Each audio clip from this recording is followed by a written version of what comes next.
Well, good evening, everyone. Welcome to the very first HOPS virtual workshop. We hope you find this interesting. We're sorry to everybody that was expecting to come to the Spa Valley to see us at a workshop this winter, which unfortunately couldn't take place because of the virus. We hope that you're all well and that your organisations are in as a robust position as they can be in the circumstances. Just to give everybody a bit of an overview, as to what HOPS is, if you haven't seen it before. It's a completely web-based solution. It's mainly relating to content tools, mainly related at heritage railways, but there's a lot of non-heritage railways that use HOPS's services as well. Particularly for things like competence and rosters and asset managers and group bookings. We'll save this video after we finished it, and we'll post it on Facebook so that you can look back on it later. Be aware, if you're watching this video other than live, that the views on HOPS change quite frequently, and that although the principles will be the same, the actual position of the imagery around the page might be slightly different. Do feel free to say hello in the comments and ask any questions in the comments. I'm pleased to say that I'm not on my own, although I am on my own in the office. I've got Ernest from the South Devon Railway who's monitoring the comments and is going to be prompting me in what to say. Please give your comments and Ernest will respond to them. We'll go on for about an hour. We will finish to give you all a chance to go outside and clap for the NHS. But as you know, with me, I can talk about HOPS until the cows come home. So I'll try my best to fit it all in. But if I can't fit it all in, I'd far rather talk about less more comprehensively than just rush through and try and get everything in for the sake of completing. On the screen, you can see a fake which I use for taking screenshots and giving training, and all the data that you can see on the screen is totally fake, made up data. So we'll start off by talking about users in HOPS, the people who are actually going to be managing through the HOPS ERP systems. We'll talk a little bit about user accounts. We'll talk a bit about departments and permissions and some of those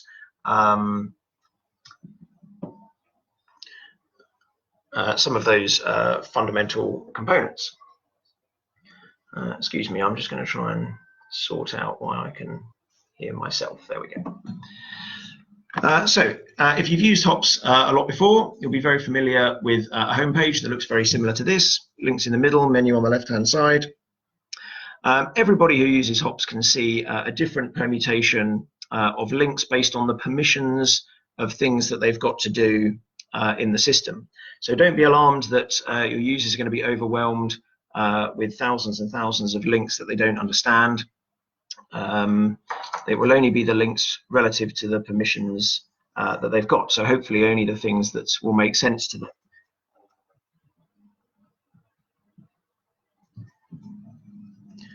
Relative to their jobs. All the users in the system at your particular organisation will be visible in this part of the community menu called the user list, and it'll be your initials, your organisation's initials on the start. So this says HR user list because it's the Heritage Railway fake railway. So I'll click on this and I'm presented with a list of all of the users in this particular organisation. As I say, don't be alarmed, this is all made up stuff. There are two different classes of user within the system. These are called offline users and live users. And a live user is one that has a username and password to log into the system, because you might require them to have access to information, or you might require them to enter information, to maintain their details, to find out when they're working, create log items, all those sorts of things. They're called live users, and they're the ones in this list that are shown in green on the left-hand side. The ones that are shown in red on the left-hand side are called offline users, and these are still people that we're going to administer using the system, but they don't ever log into it. They don't have a username and password to log in. They may not ever interact with the system, so it's ideal for members of staff that don't have email addresses or don't use computers, or just you don't want them to be logged in. As I said right at the start, HOPS is primarily a compliance tool, primarily a management tool to make the administration of the tasks that we do in the managing of the organizations easier, and often enabling users to log in and assist with that information makes everyone's life a little bit easier, but of course not always.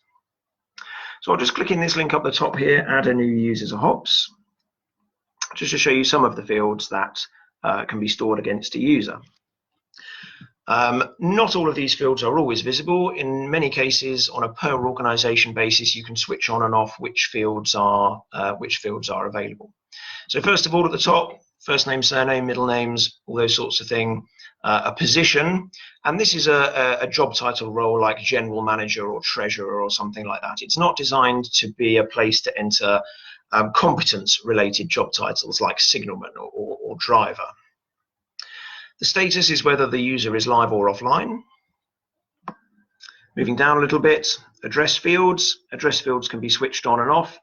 I always try and recommend that you make a conscious decision about where you're going to store information related to the management of the business. And if addresses are going to be stored in HOPS, then obviously switch these fields on and store addresses in them. But if you decide that addresses are going to be stored somewhere else and not in HOPS, then I recommend that you switch these fields off. Otherwise, you accidentally end up with two different systems for storing addresses, and they inevitably become different, and they inevitably deviate, and it causes more problems than it solves. So postal address fields there. Date of birth, again, switch on and offable on a per organization basis. As with all data that we store about users, there should be some legal basis for storing it, and that legal basis should be rooted in the legitimate interest of running the railway and the obligations to manage health and safety on the railway, rather than anything to do with consent. But in a lot of cases, there are very legitimate reasons for storing dates of birth, especially, for example, in the management of medicals. So date of birth fields there, but can be switched off if you don't deem it necessary.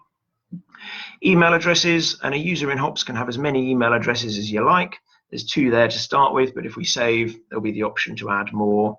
And the default situation with adding email addresses, as in a lot of systems, is if I add a new email address, the user will be required to validate it. HOPS will send them an email to say, this email address has been added to HOPS by whatever the name of the organization is. Please click on this link. And the user will click the link, and then HOPS will start sending emails to it. There are other options here, such as do not validate, in which case HOPS won't send that validation email, but it also won't send any other emails to that person either. It can only be used for offline users. Online users have to have an email address that HOPS can use, not least of all for things like password resets and things like that. And the last option, force valid, HOPS will just accept your word that the email address is correct and start sending emails to it. Bit of a double-edged sword. It's useful for if you have a user that can't or won't click on the validation link in the email, but of course you're losing that level of protection that the email address is correct and working, because it will just presume that it's valid immediately.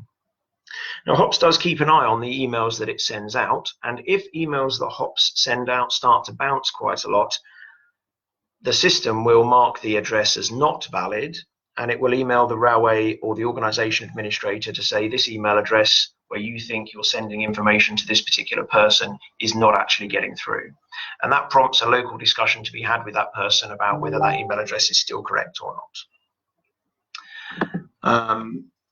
I'm being told by Ernest that there are quite a lot of people watching, so I'm just going to quickly say hello to quite a few people. There's Jamie Brooker from Romsey, Adrian Coveney from Chinham, Mark Gardner from the Festinian and Welsh Highlands, Steve Sagrock from West Somerset, Alison Baker from Bressingham, and Horace Scullerford from, my mind has gone, from the Vale of Bath Railway, David Wales from Chinham, Richard Kay from the North Yorkshire Moors, Pete Waters from the EVRA, and David Knopf from the Old Kiln Light Railway, and Janice from the South Tyndale Railway. So thank you very much, everyone, for saying hello. Do feel free to ask questions in the comments as we go along, and I'll try my best to answer them as best I can. Moving on down this list of fields for users, the next section relates to telephone numbers. And again, the user can have as many telephone numbers as they need to. And for each type of telephone number, you can select from a drop-down list what type of telephone number it is. One of the good things about telephone numbers is, certainly for landlines at least, if a landline number is entered into HOPS, HOPS can tell from that area dialing code whereabouts the person is. That helps a lot in features like the short notice cover facility in HOPS, where if I work on a railway and it's in Birmingham, and I look at the short notice cover facility because I need somebody to come and cover a driving turn right now, I can see from looking down the list, even from people who haven't entered their address, who lives in the areas that are near where the railway is, and there's no point in me ringing somebody that lives in Edinburgh or in Kent or in Devon. So again, the user can have as many telephone numbers as they want.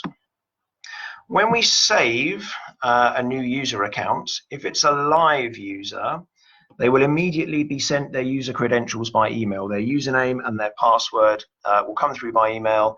It'll say what organization it's from, but I do recommend that you tell users first, before they get that email from HOPS out the blue, that they should expect it. Otherwise, they might just think it's spam and throw it in the bin, and that makes more work for you in chasing them around to validate their emails. If they're an offline user, then they won't get anything. So I'll go back to the list of users. They all appear in the list like this. Having said a minute ago that there were two classes of users, the red ones that were offline and the green ones that were live, there are some colors in the middle which are related to when new users are created. When a new user is created, they have 7 days to log in and use the password that they were given in the email. And all the while we're waiting for them to log in, they'll be shown in yellow on this page with an N for new users. The reason why they only have 7 days is because the password that was in the email obviously allows them to access the system, and we don't want passwords that allow access to systems to be floating around in inboxes for weeks and months and years. If they haven't used it within 7 days, they'll have to have another one. Otherwise, it just exposes a hole for somebody else to find that email and use that username and password to get access a long time later.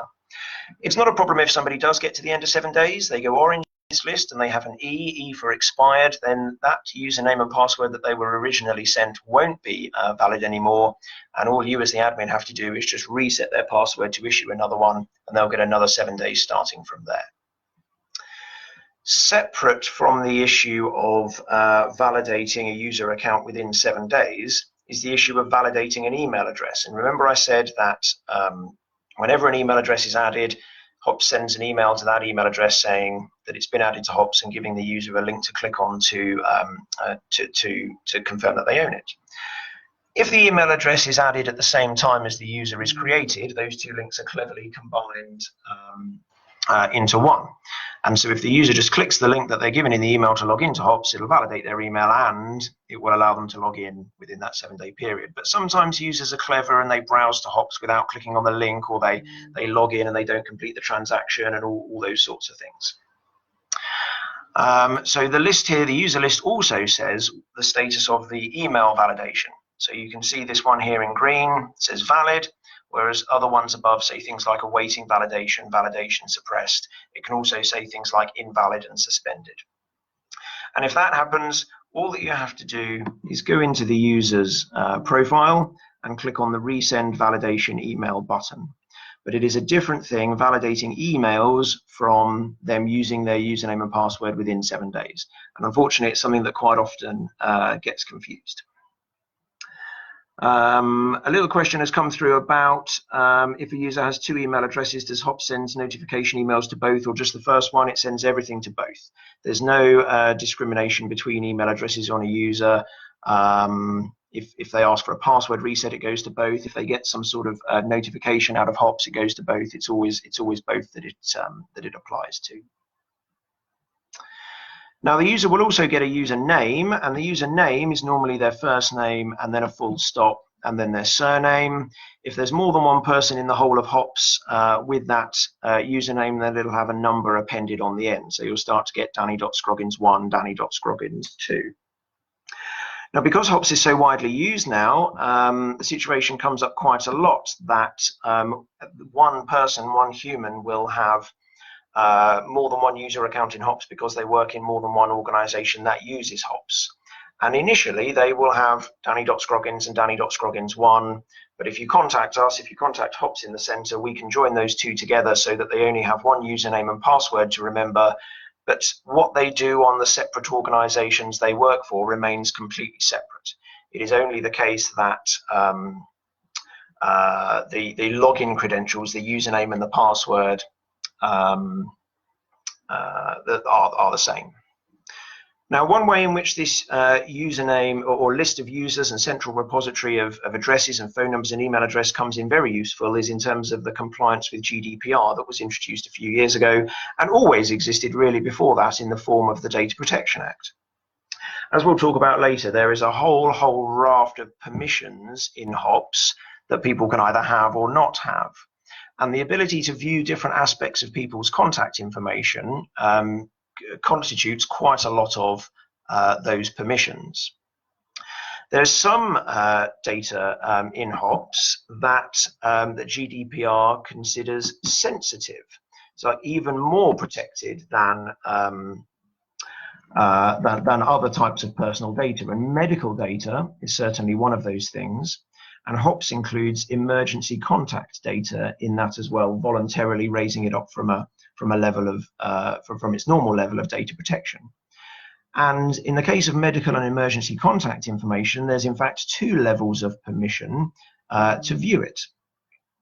As you saw then, when I clicked on the medical tab, which I've done again now, I've got permission to view this medical data. But when I first go there, a message on the screen pops up to say I should only be looking at it if this is if there is actually an emergency going on, because it is confidential. I shouldn't just be browsing. And if I click on the "This is essential, show me the medical information" line, then it will show it to me. And you might think, well, that's not much of a lock because anybody could just click on it. But by clicking on the link and by going through to actually seeing the medical information, an email notification has now been sent to whoever you decide is the person to receive those email notifications to say, Danny Scroggins has just logged on to HOPS and looked at Adam Adams' emergency medical information. So you can make the information, it might be all of your duty managers or the heads of the departments for the departments that this person works in. But you can also demonstrate that you're monitoring who's accessing what, so that people aren't just browsing around. Like, you might not mind too much if they looked at phone numbers, but you probably do mind if they look at medical information. So quite a good second level of monitoring there on who's accessing what information, in addition to the normal permission controls. A question from Mike Bland. Is it usual for all admin users to receive every update, change and alert? No, it isn't. All of the updates, notifications and alerts are all controlled by permissions. And permissions are all controlled locally by your HOPS admin. So we'll come on to talk about permissions in a little while, and it's just a case of selecting which notifications and alerts you want to receive by judicious application of the permissions. As I said a second ago, emergency contact information is also treated in the same way as far as HOPS is concerned, that when you first try and look at it, you're sort of warned, and if you go through to actually look at it, a notification goes to whoever you decide is appropriate in the organization to be notified that the emergency contact information has been looked at. You'll notice also at the bottom here, last checked 15th of the 2nd, 2020, and I'd be pretty sure that's on all 3 pages. Yep, there it is. There's a tick box at the bottom of the page when contact information is edited to say update the last checked date, so that when you are checking, you can explicitly say that it has been checked, and then the last updated date will be set to the current date. And again, you can demonstrate that you're keeping on top of making sure that people's contact information, emergency contact information, up to date within whatever the reasonable frequency of checking it that you determine is. There's lots of other tabs here, all of information related to a particular user. So we're on the General tab with the contact information, the tab of information about their HOPS account and what their username is and how old their password is and things like that. Emergency contact and medical that we looked at.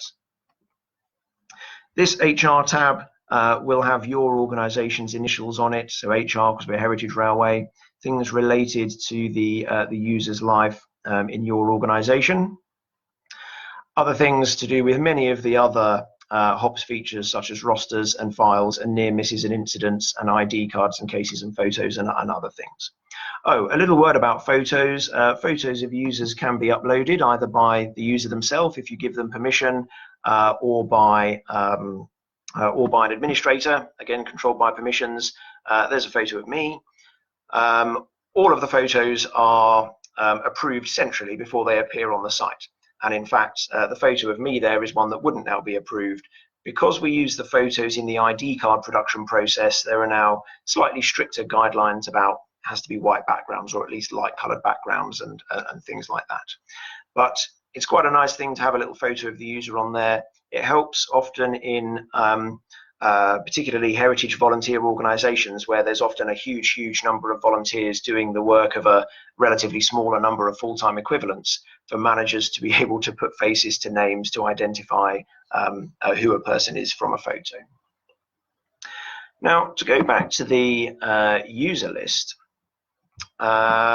organizations that use HOPS vary in size from 10 or 20 or 30 users up to 1,500 or 2,000 users.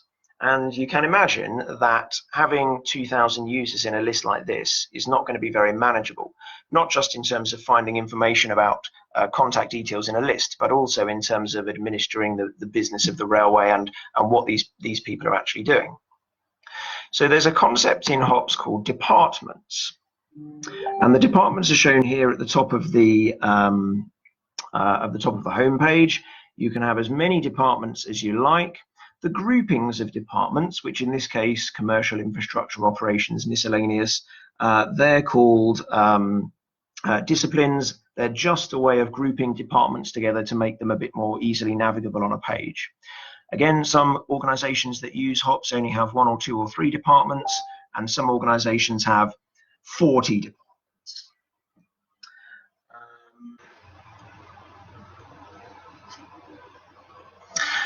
So I'll click on signalmen, for example, just because I know it's one that's set up to work nicely. And within the department, there is a department staff list. And this contains all the people who've been picked for, in this case, the signalman's department, all the people who carry out work as signalmen, all the people who are managed under the signalman's manager, all the people who are rostered together. There's no limit to the number of departments a particular person can belong to. Many people on many railways do more than one job in more than one department, and that's absolutely fine. The same person can go into several departments. The department structure doesn't have to match the exact department structure on the in the organization. And in many cases, I see examples of departments that are made up simply for the purpose of grouping staff together who are going to be managed in a similar way, or who are going to be rostered in a similar way, or whose competence is going to be managed in a similar way, or who just want all to have a certain set of permissions in a similar way. A particular example relates to things like events and Santa and Thomas, where they're not managed as departments in their own right on the railway, and not as far as safety management systems are concerned, but they are nonetheless a group of staff who all play Santa or who all work on the Santa train, all of whom need permissions to see things and to be able to be messaged in a group, or whatever administrative process it is. You can make a department in HOPS for them, even if that's not a real department that exists in real life. Alan Briggs has messaged to say that it would be a good idea to say in the message that an email will be sent to a supervisor if you continue to look at the private data. I'm pretty sure, although I may be about to embarrass myself, which quite often happens when I'm doing HOPS demos, it does say access to the information is monitored, but perhaps we could make that a bit more obvious and therefore slightly a bit more of a deterrent. So thank you very much, Alan, for that comment. Oh, sorry, I've realized that I opened it in a new tab and you probably couldn't see it. So I'll go there again. Here we are, medical. Access to the information is monitored. It does say here in the message, but as I say, perhaps we could make it a bit more obvious that that's the case. So I'll just go back slightly. Now, the list of staff in the department looks very similar, almost identical, to the overall user list in the organization that we saw earlier. And it's very similar. The colors mean the same thing. It's got phones and emails and postal addresses. But the permissions to see these things can be different on a department by department basis than they are for the whole user list for the whole organization.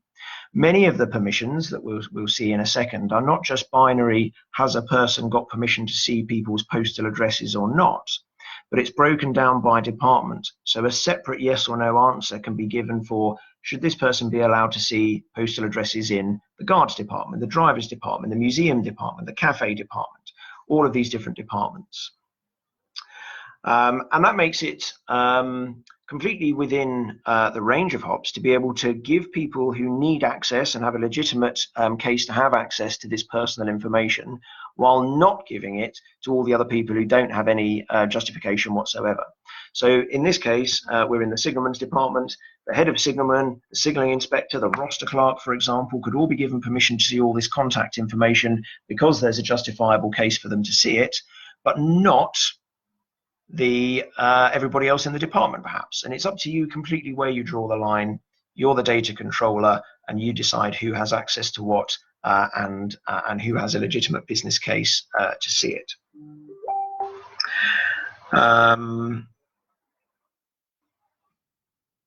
Okay, Stuart McLean has said, giving us pages about what you might want to achieve is fine, but you need to make how to use HOPS much more usable as it's not intuitive. No, I'll be the first to admit, regrettably, that HOPS is a little bit clunky.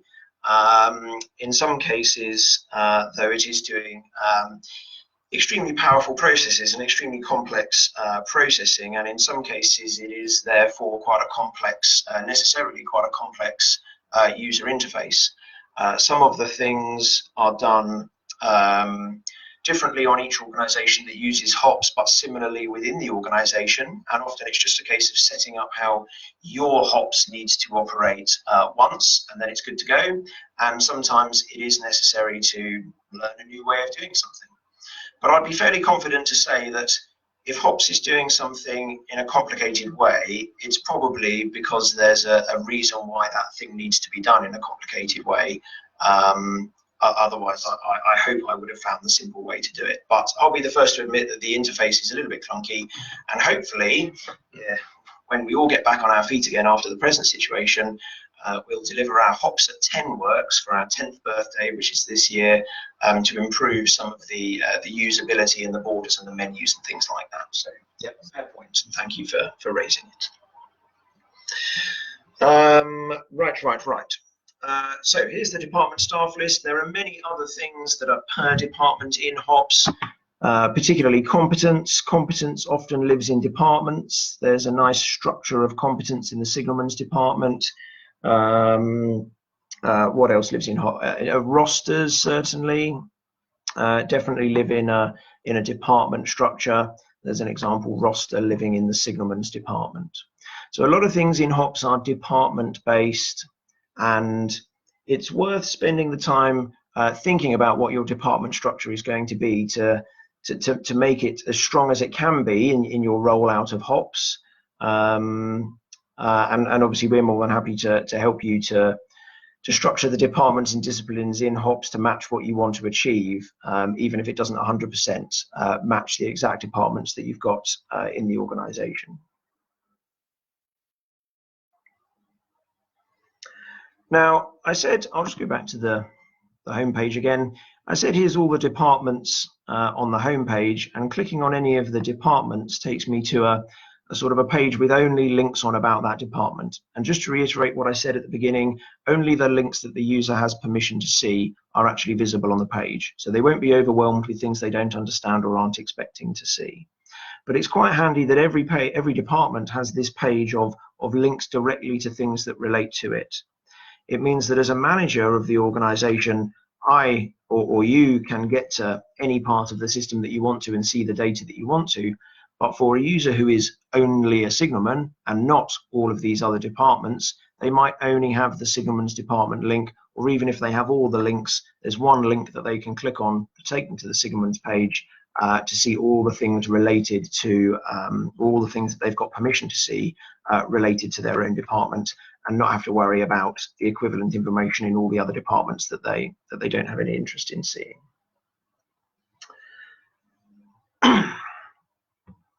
The ability to sort people into departments and to arrange permissions by department also has an advantage in the devolution of the responsibility for the administration, because if, for example, the head of booking offices can be responsible for adding and removing staff from their list of staff who work in booking offices, first of all, that is one less job for the HOPS administrator to do, but it also makes it a lot more achievable. It makes it a lot easier for the organization to understand who's working in which department in real time, rather than, for example, having an Excel spreadsheet that's a bit out of date and we don't know whether individual departments are updating it on time and when they should be. And devolving the responsibility for adding and removing people from the departments, and by extension achieving altering what they can and can't see in HOPS and how HOPS is presented to them, by devolving that to the people responsible for the individual departments, it means all of the data about the administration of the organization is always the most official, the most up to date. And I always encourage all organizations to try and work towards a stage of saying there is only one official version of this, and it is the version that's in HOPS. We don't keep any other versions. There's only one official version of who's competent for what, and it's the version in HOPS. And there's only one official version of the near misses and incidents register, and it's the version in HOPS. Right. Thank you, Stuart, for your follow-up comment. Yes, I mean, I think we're in agreement that there's some room for improvement on the user interface. I'm more than happy to help you on a one-to-one basis if necessary. Yeah, please get in contact. But I do understand the position. Right, now, having said that,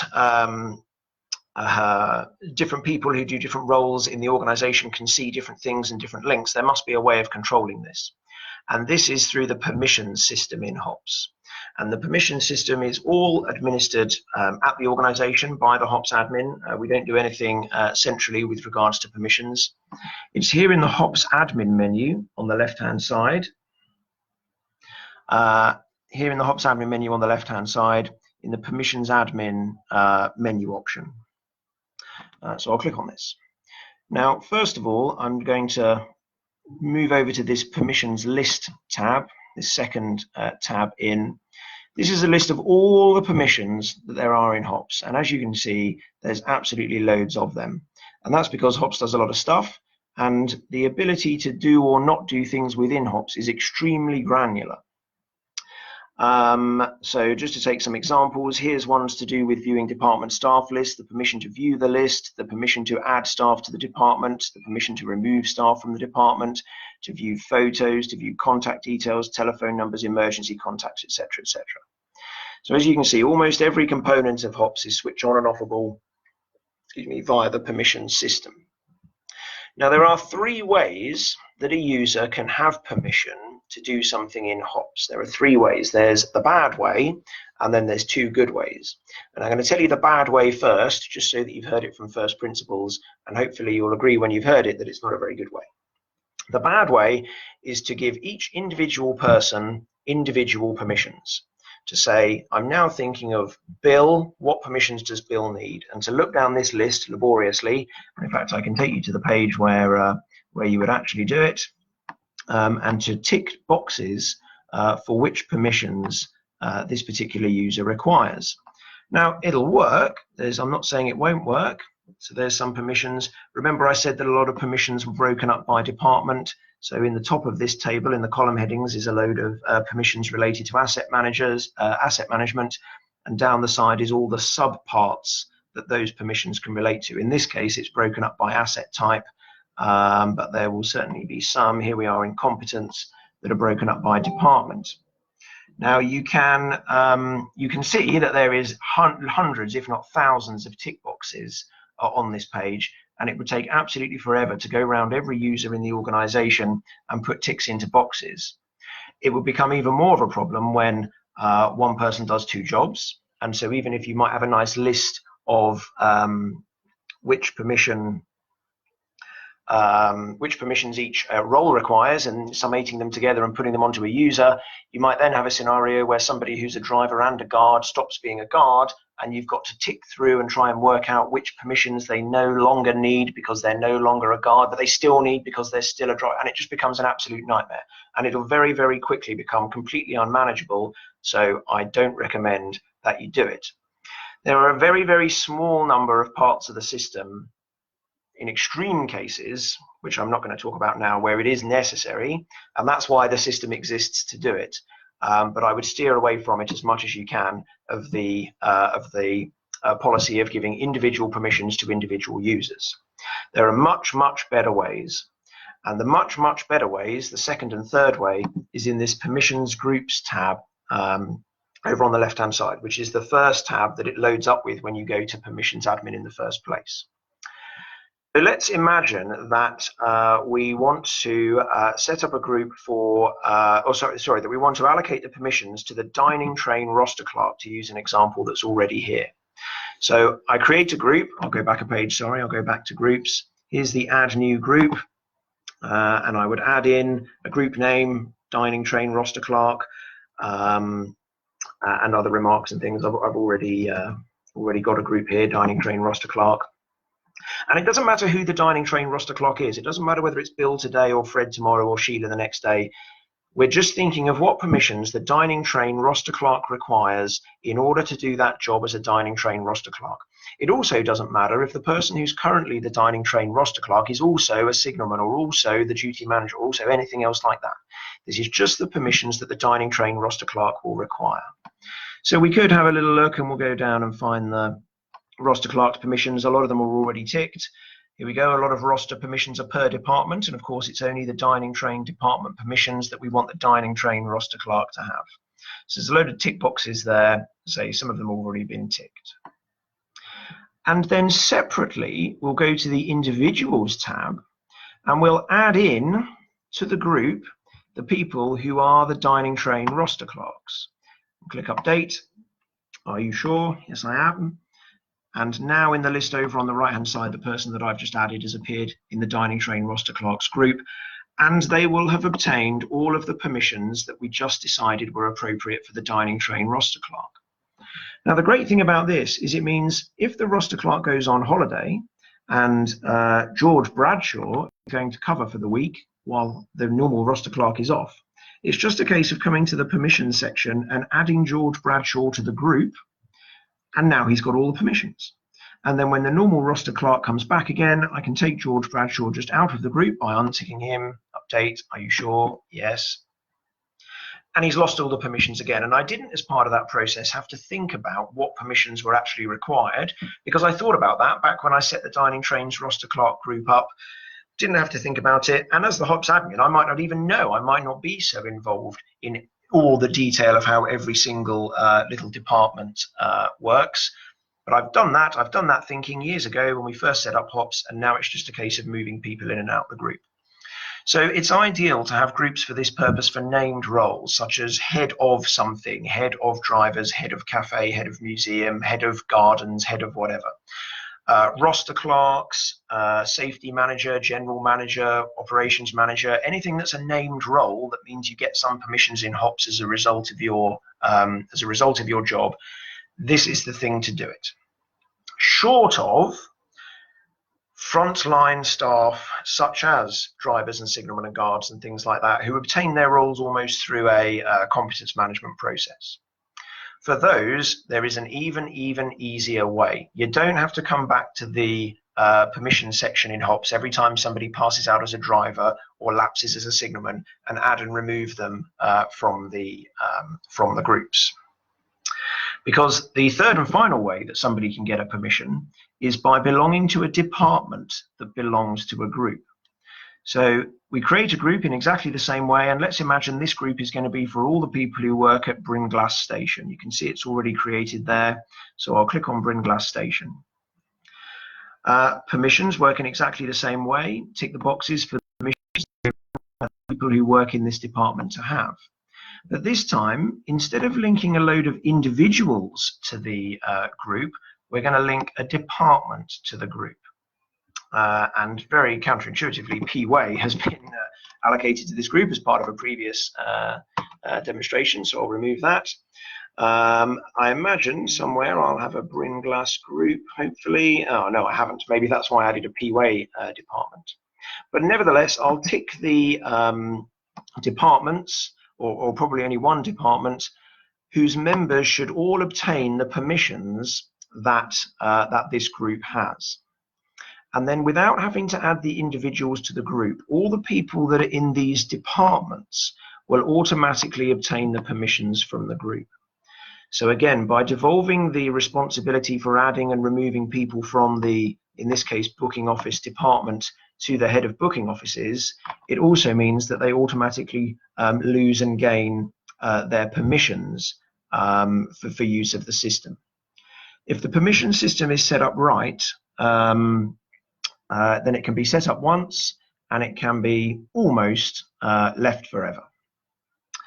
Only when named roles change is it generally necessary to come back to the permission system.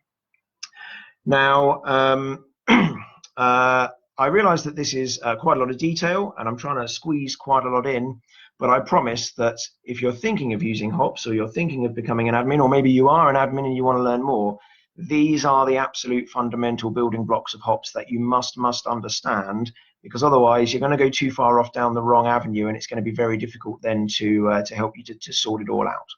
Certainly with regards to permissions, I've certainly helped out some organizations who've gone a very long way down the avenue of giving individual permissions to individual people. And again, that's been quite difficult to sort out. I'm more than happy to talk in more detail to anybody who wants to. And of course, you can play this video back again after it's gone out live and follow along in your own instance of HOPS. But I promise that these things are really important to understand. Just to complete the story then about permissions, in the tabs that we've got here, the first tab that I started on was permission groups, the list of all the groups. The second tab, which we've also looked at, is the list of all the permissions. And the permissions list also gives a little description of each permission. And in any place in the system where there isn't that description, like if I just go to individual users permissions, it'll be possible to click on the permission number and either get a little tooltip. Hopefully that'll come out on the screencast. There's a little tooltip that pops up to say the description of the permission, or in other cases it'll be clickable. And again, I hope you can see that on the screencast, but a little normal browser pop-up message comes up that gives the detail of the permission.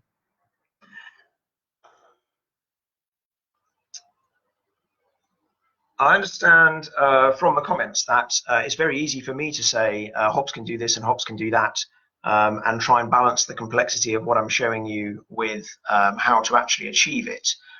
It's very difficult for me to give specific details about specific installations in a general broadcast, because every organization that uses HOPS uses it differently. But hopefully from the principles of what we're saying here, you'll be able to apply them to your own local circumstances. But if not, then call into HOPS. We're a little bit busy at the moment because of the general virus situation and everything, but as soon as we can, we'll help you match the principles of HOPS to what's going on in your particular organization. It's on this Browse by User tab in Permissions, which I just came to. It's possible to see for an individual person which groups they belong to. So you can tackle it from the other way, as well as putting a person into a group.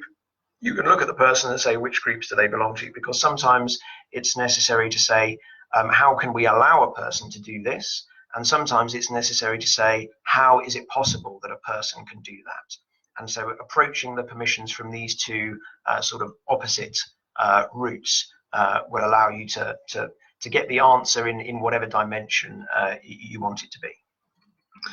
Another little thing that's just been reminded to me is there is a color coordination system for the permissions as well. You'll notice that some of the permissions have a little yellow dagger next to them, like 091, and some of the permissions have a little red dagger next to them, like 066. And this is just my little clue to you as to how sort of serious these permissions are. If they've got a little yellow dagger, it's a general clue that this is a permission that's meant for somebody with some sort of managerial responsibility in the organization. They're doing some sort of administrative role. They're not just a frontline person. So again, department managers, roster clerks, safety managers, operations manager, general manager, heads of departments, all of those things. Just think carefully if you're going to try and allocate a yellow dagger permission to somebody who isn't slightly above the front line.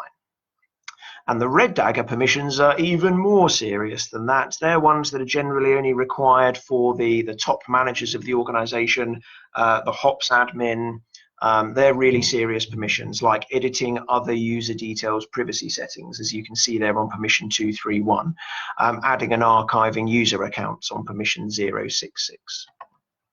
To help you not accidentally get this wrong, when you create a permission group, and I'll get the same page by just editing one that already exists, you can set the level of permissions. In fact, I will create a new one. You can set the level of permissions that it is possible to allocate to that group. So if I knew that this group was for all guards, to allow frontline permissions only and not the yellow and red dagger ones, and then I wouldn't even be given the tick box options for the red and yellow dagger permission. I can't possibly accidentally tick one. Whereas if this group is going to be for the guards manager, then I might say, well, yes, I'll allow up to yellow dagger permissions in this group, but I'm not going to allow the red ones. And finally, of course, if the group is for the operations manager, then I might say, well, okay, in this group, I'll allow all the way up to the red dagger permissions. Lots of little Easter eggs in HOPS like this that I can't possibly explain in one video, but lots of little things that will hopefully help you to administer permissions and guide you to what the correct permissions are.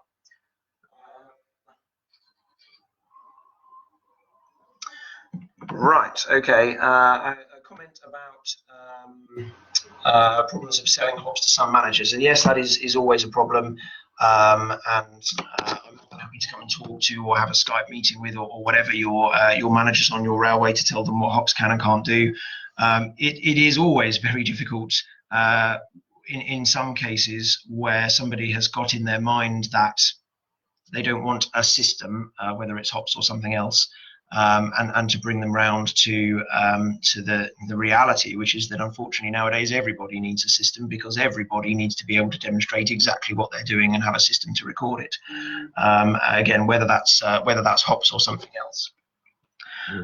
There is also, of course, the advantage that HOPS comes in two versions. I promise I'm not just doing a sales pitch, but HOPS comes in two versions, the free version and the support license version.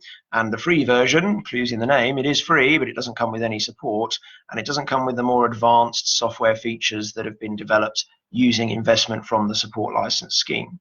So again, if you're having difficulty explaining to other managers the capability of HOPS, by all means have access to the free stuff and show them that. And I'm always happy to do a support level trial for anybody who wants one, in order to be able to access and evaluate the advanced features. So you don't have to just take it from me. You can literally show them what it can do in the exact context of your organization. Right, last couple of tabs on permissions, and then we'll wrap it up for today. The allocation tree. Again, it's just another approach to looking at a particular permission to see who's got it and the means by which they got it, and it comes out in a chart format like this, so that if you want to, you can get a very detailed look at who has which permission without all the tick boxes and distractions. Oh, I'm sorry, I've just realized I opened it in a new tab. Hang on a sec. Here we go. There we are. It comes out of the tree, and you can open out the tree to see who has managed to obtain a permission via which method. Just go back slightly. And finally, remember how I said the very first method of allocating permissions, individual permissions for individual people, is a bad idea? Well, the Tidy Up tab helps you to get away from that if you've accidentally gone down that road. So at the top of the page here is the text of what I just said about why it's a bad idea, and a nice list of all the people who, in this demo version of HOPS is extremely long, all the people who've got individual permissions, and whether or not, as well as having the permission individually, they also have it by virtue of belonging to a group, in which case having it individually is completely pointless. If they don't have it by virtue of belonging to a group, like George Bradshaw, View Competence History Owned, does not have that by virtue of belonging to a group, have a think about the reason why that George Bradshaw needs it. What role is he doing that means he needs that permission? And either put it in the group for that role or create a group for that role and put George Bradshaw in it and then take his individual permission away. And it won't mean any different to what he has the capability to see or do, but it will just mean your permission system is a lot tidier. Ticking this box on the right hand side and then ticking remove down the bottom will remove that person's individual permission. So try and keep this list as short as you can. Thank you very much for listening this evening. Hopefully this has been useful. I don't think I've ever managed to explain users and departments and permissions in under an hour before, because as you know, I do like to talk, but I hope this has been useful. If there's been things where I've talked too fast, or I'm sorry if I understand that sometimes I'm not coming out very loudly, then please do write it in the comments and I'll try my best to answer. Of course, if you're a support license customer, you can raise a ticket and I'll try and answer it that way. And we'll try our best to get to the position where the generic features in HOPS can be configured to meet the local requirements at everybody's organisation. But I hope you found it useful, and I will speak to you all again soon. Thank you very much. Good night.